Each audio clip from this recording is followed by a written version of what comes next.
Jun à? Jun ơi, Làm gì đây em? Bơi đi con. Chân được kìa.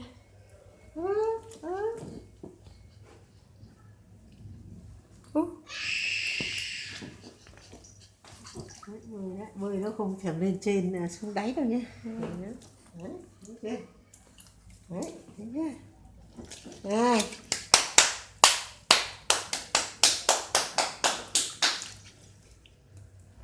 Chạm bây giờ nó lại quay bây giờ mà. Cứ chạm vào đáy bể nó quay.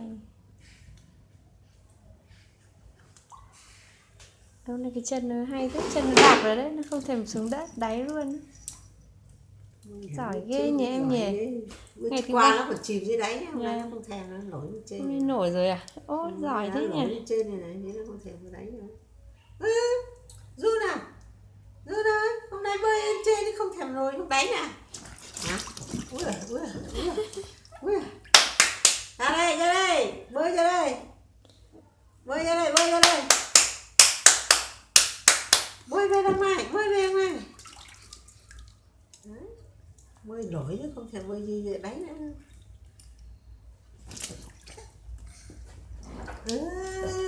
Nước ấm quá.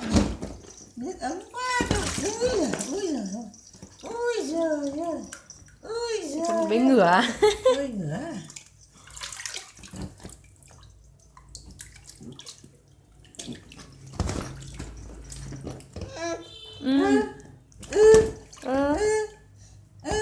Ra nha.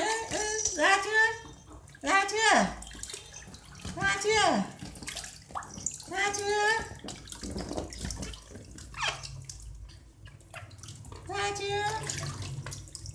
Ra chưa? À, nổi này. Nổi rồi, cười. Nổi chứ. Nổi rồi. Nổi rồi. Nổi rồi, nổi rồi. Người nó nổi được cả tài nhỉ. Các bạn này giỏi thế. Mới là buổi thứ 3 mà. Nổi rồi, nổi rồi. Nổi rồi, nổi rồi. Dễ gì vậy? Ta ta. Ta ta.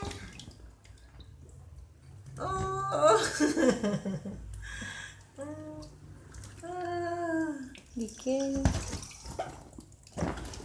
Đấy, ví dụ như mà dài ra thì nữa nhỉ, thì nó sẽ có sự khoảng không nó đạp chân. Rồi bố về lần này lại làm phát quả 3 mét luôn đi. Nhỉ, mẹ đi thanh lý cái này nhá. Ô, em à, đấy, bơi úp thì chán thì bơi ngửa nhỉ. Ô, giỏi ghê cơ.